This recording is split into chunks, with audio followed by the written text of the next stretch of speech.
Friends, good morning. और आज हम लोग देखेंगे मध्य प्रदेश की ज्योग्राफी से रिलेटेड जो है एमसीक्यू डिस्कस करेंगे। और इनसे रिलेटेड जितने भी फैक्ट्स होंगे सारे के सारे इंपॉर्टेंट्स होंगे वो भी हम लोग डिस्कस करेंगे जितने भी हो सके। और आप लोग इस चैनल पे पहली बार आए हो तो इस चैनल को सब्सक्राइब भी कर लीजिएगा, क्योंकि मैं आप लोगों के लिए इतनी मेहनत करता हूँ, तो प्लीज़ सब्सक्राइब कर लिया करो। और अपने दोस्तों के साथ भी शेयर ज़रूर कीजिएगा इस वीडियो को। और मेरे व्हाट्सएप चैनल पे कुछ मैं अपडेट्स वगैरह कुछ डालते रहता हूँ वहाँ पे, तो आप लोग जो है वहाँ पे भी जो है मुझे फॉलो कर सकते हो। डिस्क्रिप्शन बॉक्स में जो है मैंने लिंक दी हुई है। तो चलिए फर्स्ट क्वेश्चन की ओर चलते हैं। मालवा का पठार मध्य प्रदेश में कहाँ पर है? तो जो मालवा का पठार है वो मध्य प्रदेश में अगर हम लोग बात करें तो मध्य प्रदेश में जो मालवा का पठार है दोस्तों, तो ये दक्षिण पूर्वी भाग में स्थित है। याद रखिएगा, मालवा के पठार की अगर हम लोग बात की दोस्तों, तो ना कि ये दक्षिण पूर्वी भाग में स्थित दोस्तों, ये जो मालवा का पठार है ना, ये उत्तर पश्चिमी भाग में स्थित है। ठीक है, याद रखिएगा, उत्तर पश्चिमी भाग में जो है मालवा का पठार स्थित है। तो इसका जो राइट ऑप्शन है वो सी ऑप्शन से जो है इसका राइट हो जाएगा। और मालवा के पठार की अगर हम लोग बात करें तो लगभग लगभग इसका जो क्षेत्रफल है दोस्तों, यानी इसका जो वर्ग किलोमीटर है मालवा के पठार का, तो 88,222 वर्ग किलोमीटर जो है इसका क्षेत्रफल है दोस्तों मालवा के पठार का। अगर आपको इसी को परसेंटेज में आप लोगों को पूछ ले कि मालवा का पठार जो है वो कितना परसेंटेज है, तो 28.6% जो है दोस्तों ये मालवा के पठार का है। ठीक है, इतना परसेंटेज मालवा के पठार की अगर हम लोग बात करें तो यह जो मालवा का पठार है दोस्तों, यहाँ से जो है कर्क रेखा भी जो है गुजरती है। तो कर्क रेखा जो है मालवा के मध्य भाग से होकर गुजरती है। और ये काफ़ी इंपॉर्टेंट क्वेश्चन है, आप लोगों को जो है क्वेश्चन से में जो है पूछा जा चुका है। तो ये जो मालवा का पठार है दोस्तों, और इस मालवा के पठार की अगर हम लोग बात करें तो यहाँ से जो है दोस्तों नर्मदा चंबल के मध्य से जल विभाजक का कार्य भी करती है दोस्तों एक कर्क रेखा। मालवा के पठार से जो है दोस्तों 18 ज़िले होकर गुजरते हैं। मालवा के पठार से जो है 18 ज़िले होकर गुजरते हैं। और इस मालवा के पठार की जो है औसत ऊंचाई कितनी है? तो इस मालवा के पठार की औसत ऊंचाई जो है 500 मीटर है दोस्तों। ठीक है, और इसकी सबसे ऊंची चोटी की अगर हम लोग बात करें मालवा के पठार की, तो सिगार चोटी है। कौन सी दोस्तों? सिगार चोटी है। याद रखिएगा, सिगार चोटी है, सिगार चोटी है। और इसकी ऊंचाई जो है दोस्तों 881 मीटर है। याद रखिएगा, 881 मीटर है। ठीक है, तो ये सभी फैक्ट से याद रखिएगा, काफ़ी इंपॉर्टेंट से हैं। अगला क्वेश्चन देखते हैं। प्रथम पंचवर्षीय योजना का जो प्रमुख उद्देश्य है वो क्या है? तो प्रथम पंचवर्षीय जो योजना का जो प्रमुख उद्देश्य है कि अगर हम लोग बात करें तो कृषि को सुदृढ़ बनाना, यानी जो कृषि है दोस्तों इसको जो है मजबूत बनाना जो है इसका कार्य जो है वो उसको दिया हुआ है। ठीक है, प्रथम पंचवर्षीय योजना के अंतर्गत। और जितनी भी पंचवर्षीय योजनाएं हैं सारी की सारी जो है आपको पता होनी चाहिए कि किस पंचवर्षीय योजना में जो है उद्योग का विकास हुआ है, कृषि के बारे में बताया गया है, कंपनियों के बारे में बताया, स्कूल वगैरह के जो बारे में बताया गया है। तो ये सभी आप लोगों को जो है याद होनी चाहिए। थर्ड क्वेश्चन देखते हैं। समाज सेवा हेतु दिया जाने वाला जो पुरस्कार है वो कौन सा है? तो समाज सेवा हेतु दिया जाने वाला जो पुरस्कार की अगर हम लोग बात करें तो इंदिरा गांधी पुरस्कार है। कौन सा पुरस्कार है दोस्तों? तो इंदिरा गांधी जो पुरस्कार है ये समाज सेवा के क्षेत्र में जो है दिया जाता है। ठीक है, काफ़ी इंपॉर्टेंट है। और जितने भी पुरस्कार है उसके वीडियोस जो है मैंने डिस्क्रिप्शन बॉक्स में जो है उसकी लिंक डाल दी है, तो आप लोग जो है जाकर देख सकते हो, या फिर प्ले लिस्ट में भी जाकर देख सकते हो। अगला क्वेश्चन देखते हैं। इत्रदार महल कहाँ स्थित है? इत्रदार महल की अगर हम लोग बात करें तो ये जो है दोस्तों रायसेन दुर्ग में स्थित है। और रायसेन से अगर हम लोग बात करें तो यहाँ का जो रायसेन जिले का जो बेतवा गांव है दोस्तों, सॉरी बेतवा नदी जो है यहाँ से निकलती है। रायसेन जिले का जो कुमरा गांव है दोस्तों, याद रखिएगा, रायसेन जिले का जो कुमरा गांव है यहाँ से जो है बेतवा नदी जो है यहाँ से निकलती है। ठीक है, रायसेन जिले से। रायसेन जिले में बहुत से जो है स्थल आते हैं, जैसे कि जो सांची का स्तूप है वो रायसेन जिले में आता है, जो इसका निर्माण जो है अशोक द्वारा जो है करवाया गया था। उसके बाद में भीम बेटी का भी जो है रायसेन ज़िले में ही आती है, जो कि काफ़ी इंपॉर्टेंट एक पुरातात्विक स्थल है जो है रायसेन ज़िले में आता है। नेक्स्ट देखेंगे अजयगढ़ किला। अजयगढ़ दुर्ग की अगर हम लोग बात करें तो इसका जो निर्माण है 18वीं शताब्दी में राजा अजयपाल द्वारा करवाया गया था। 18वीं शताब्दी में याद रखिएगा, राजा अजयपाल द्वारा जो है करवाया गया था दोस्तों। और ये कहाँ पर ये जिला, मतलब ये जो किला है वो किस ज़िले में आता है, तो ये पन्ना ज़िले में है, ठीक है। ग्वालियर दुर्ग, ग्वालियर दुर्ग जो है दोस्तों ग्वालियर में स्थित है और इसका निर्माण जो है सूरज सेन द्वारा जो है करवाया गया था दोस्तों। और इसकी अगर हम लोग बात करें तो 525 ईसा पूर्व, कितना, 525 ईसा पूर्व जो है सूरज सेन द्वारा जो है इसका निर्माण करवाया गया था ग्वालियर दुर्ग का। और ये ग्वालियर ज़िले में स्थित है। कालिंजर दुर्ग कहाँ पर है, आप लोग मुझे कमेंट बॉक्स में ज़रूर बताइएगा। अगला क्वेश्चन देखते हैं। देश का सबसे बड़ा बायोगैस संयंत्र मध्य प्रदेश में जो है कहाँ पर स्थित है। तो देश का सबसे बड़ा जो बायोगैस संयंत्र जो है दोस्तों भोपाल में स्थित एक भदभदा नामक स्थान है, वहाँ पर जो है दोस्तों ये जो बायोगैस संयंत्र है जो है स्थित है, ठीक है। तो इसका जो बी ऑप्शन है वो राइट हो जाएगा। अगला क्वेश्चन देखते हैं। मध्य प्रदेश में बुक बैंक का योजना का जो मुख्य कार्य है वो, यानी जो बुक बैंक का योजना है जो इसका मुख्य कार्य जो है वो कहाँ से शुरू हुआ था, तो ये इंदौर ज़िले से। तो इसका बी ऑप्शन से जो है वो राइट हो जाएगा। और इंदौर ज़िले की अगर हम लोग बात करें तो इसे जो है कपड़ों का शहर भी कहा जाता है, व्यापारिक राजधानी भी जो है कहा जाता है इंदौर शहर को। और यहाँ के जो चमड़े के खिलौने बनाए जाते हैं दोस्तों यहाँ पे, इसे ओडीओपी यानी वन डिस्ट्रिक्ट वन प्रोडक्ट के तहत, यानी एक ज़िला और एक उत्पाद के तहत भी इसे शामिल किया गया है। और चमड़े के खिलौने को जो है दोस्तों 2008 में जो है इसे जीआई टैग भी दिया गया, ठीक है। और ये काफ़ी इंपॉर्टेंट सा होता है जीआई टैग, जिससे जोग्राफिकल इंडिकेशन, हिंदी में जो है भौगोलिक संकेत कहा जाता है। और ये जो जीआई टैग है 2008 में जो है इन्हें चमड़े के खिलौने को जो है दिया गया था, जो कि इंदौर ज़िले के हैं। इंदौर ज़िले में जो है वित्त निगम का जो मुख्यालय भी है वो यहाँ पर स्थित है। होलकर स्टेडियम भी जो है इंदौर ज़िले में स्थित है। अभय प्रसाल स्टेडियम भी जो है दोस्तों ये भी जो है इंदौर ज़िले में स्थित है। जबलपुर की अगर हम लोग बात करें तो जबलपुर जो है नर्मदा नदी के किनारे स्थित है। यहाँ पे भेड़ाघाट जलप्रपात भी जो है जबलपुर में ही स्थित है। ग्वालियर की अगर हम लोग बात करें तो रूप सिंह स्टेडियम जो कि ग्वालियर ज़िले में स्थित है। रीवा की अगर हम लोग बात करें दोस्तों तो सबसे ज़्यादा जो बाघ है, यानी जो बाघ है दोस्तों कहाँ पाए जाते हैं, तो वो जो है रीवा में पाए जाते हैं, जो कि काफ़ी इंपॉर्टेंट से है। अगला क्वेश्चन देखते हैं, यानी 7th है। निम्नलिखित में से प्राचीन गुफाओं वाले जो पर्यटन स्थान है वो कौन सा नहीं है। तो इनमें से आपको बताना है कि जो कौन सा ऐसा पर्यटन स्थल है दोस्तों जो कि प्राचीन गुफाओं से संबंधित नहीं रखता है। तो देखते हैं। फर्स्ट है कि अगर हम लोग बात करें दोस्तों तो मांडू एक पर्यटन स्थल है दोस्तों, ठीक है। मांडू जो है एक पर्यटन स्थल है और मांडू से कई बार जो आप लोगों को जो है क्वेश्चन से पूछे जाते हैं, तो इसके सभी फैक्ट्स जो हम डिस्कस करेंगे।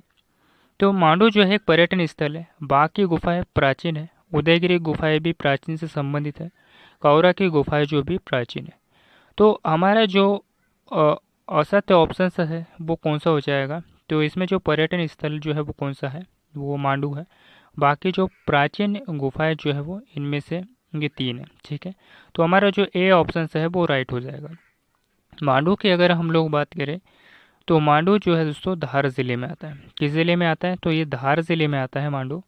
और ये एक पर्यटन स्थल है। यहाँ पे बहुत से महल स्थित है दोस्तों, जैसे कि जहाज महल स्थित है, बाज बहादुर महल जो है यहाँ पर स्थित है। उसके बाद में रानी रूपमती जो महल है वो भी जो यहाँ पर स्थित है।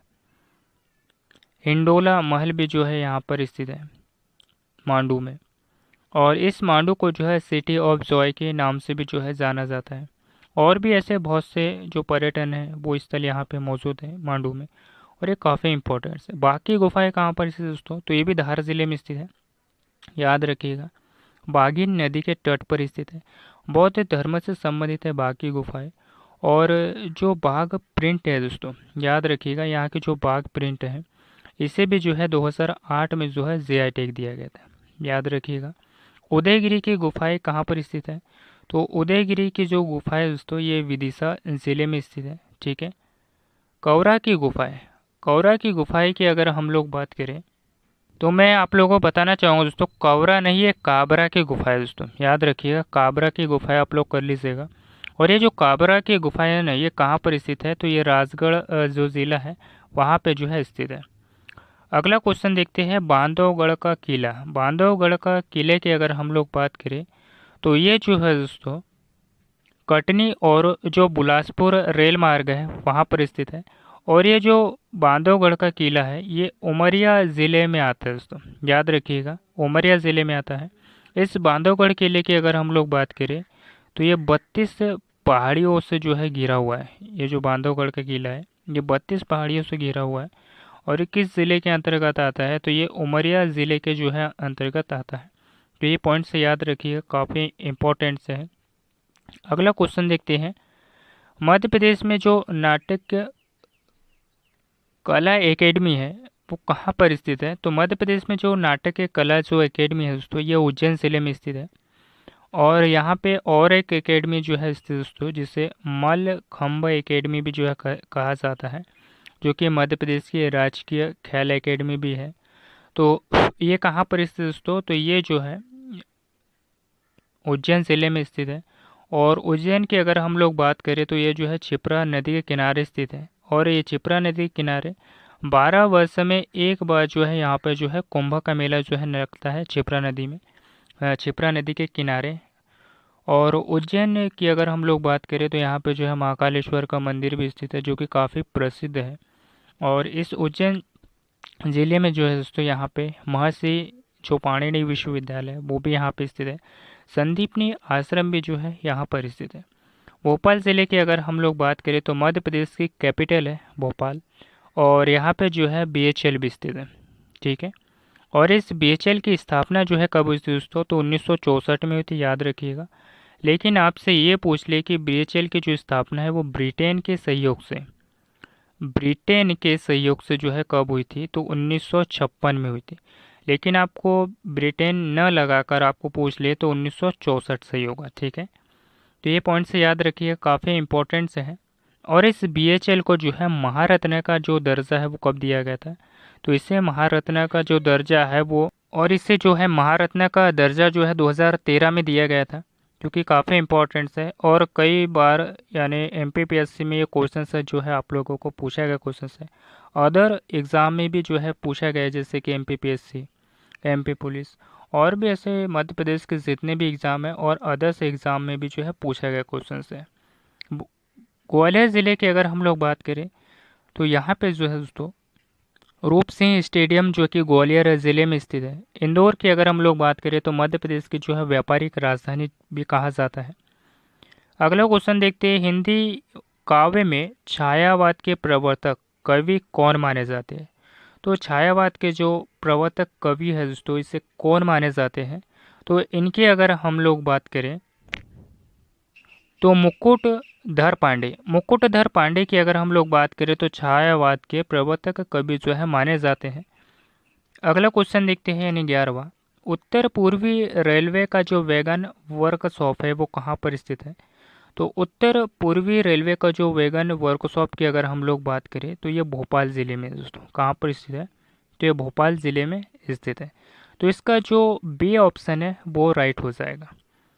अगला क्वेश्चन देखते हैं, मध्य प्रदेश के प्रति 1000 वर्ग किलोमीटर क्षेत्रफल में औसतन कितना रेल मार्ग है दोस्तों, तो कितना रेल मार्ग है, तो 12.9%, यानी बी ऑप्शन से जो है इसका राइट हो जाएगा। अगला क्वेश्चन देखते हैं, यानी 13वां क्वेश्चन की अगर हम लोग बात करें, 13वें क्वेश्चन की अगर हम लोग बात करें, मालवा के पठार की नदियाँ निम्नलिखित में से कौन सी है, जो मालवा के पठार में जो कौन कौन सी नदियाँ जो है बहती है दोस्तों, तो इनकी अगर हम लोग बात करें तो क्षिप्रा, चंबल, काली सिंध, ये नदियाँ जो है दोस्तों मालवा के पठार से निकलती है। और मालवा का पठार जो है मध्य प्रदेश का सबसे बड़ा पठार है, याद रखिएगा।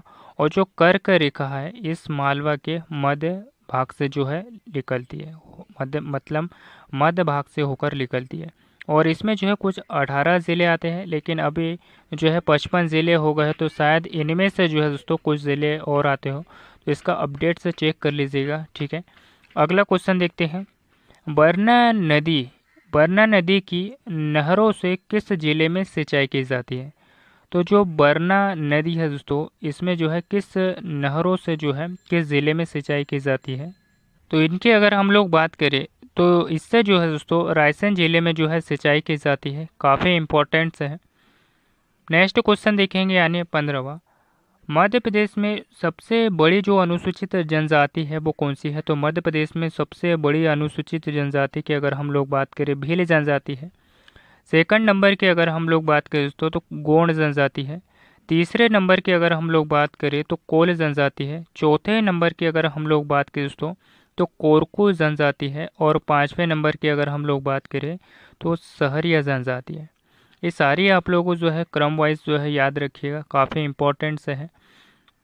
और सबसे बड़ी जनजाति जो है दोस्तों भील जनजाति है। इसकी अगर हम लोग बात करें तो मध्य प्रदेश के जो है पूर्वी क्षेत्र में जो है निवास करती है।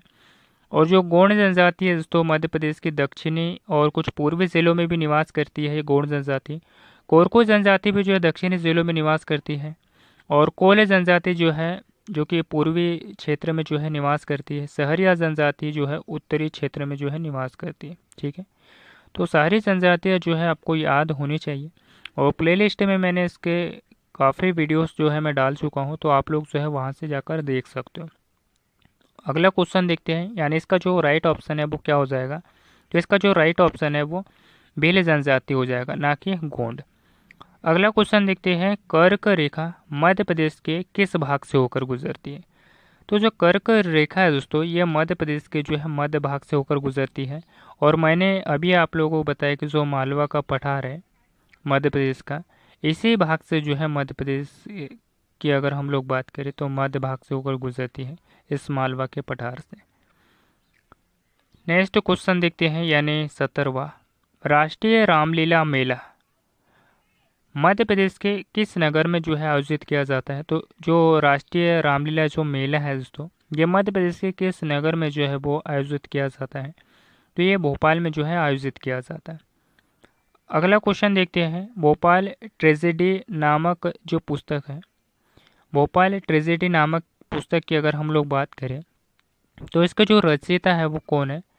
तो इनकी अगर हम लोग बात करें तो जो एम अरुण सुब्रमण्यम है इसके रचयिता दोस्तों। और भोपाल गैस ट्रेजेडी की अगर हम लोग बात करें तो ये कब हुई थी? तो 2 से 3 दिसंबर, याद रखिएगा दोस्तों, 2 से 3 दिसंबर की नाइट में हुई थी। 1984 की जो है दोस्तों ये घटना है और काफ़ी दुखद घटना है ये, जिसपे MIC एक मिसाइल आइसोसाइनेट नामक की गैस होती है दोस्तों, इसके रिसाव से जो है काफ़ी लोग जो है 2 से 3 दिसंबर की नाइट में जो है मारे गए थे।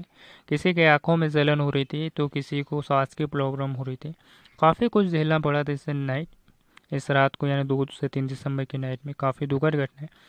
और ये कहाँ की घटना है दोस्तों? तो भोपाल की है, भोपाल में हुई थी दोस्तों। कहाँ की कंपनी थी दोस्तों?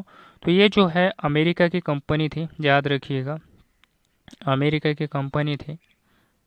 और इस समय जो मुख्यमंत्री थे और उनकी अगर हम लोग बात करें तो अर्जुन सिंह थे। इस समय जो मुख्यमंत्री थे अर्जुन सिंह थे और ये काफ़ी इंपॉर्टेंट है, आपको याद रखना चाहिए।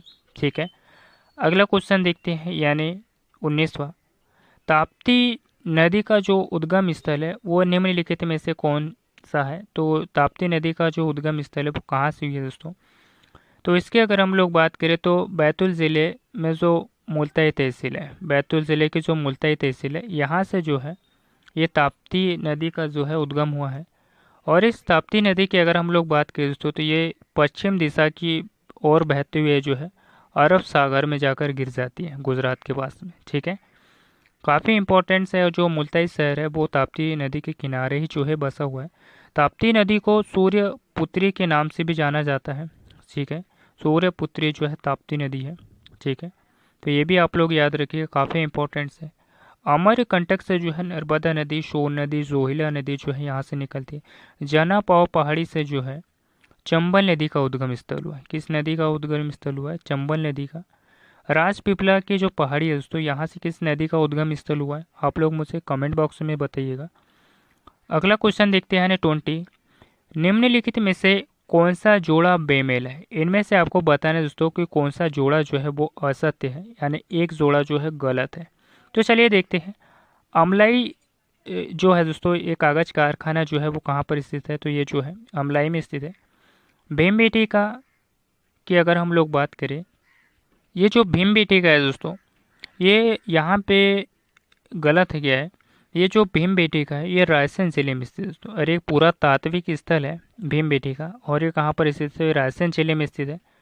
और मैंगनीज की अगर हम लोग बात करें तो बालाघाट जिले की जो भरवेली खदान है, वहाँ से जो है ये मैंगनीज का जो है उत्पादन जो है वो किया जाता है। तो ये पॉइंट से याद रखिएगा। मझगांव जो है, यहाँ से हीरे का उत्पादन जो है भी किया जाता है। बेलाडेला की खाने जो कि लोहे अयस्क के लिए जो है जानी जाती है।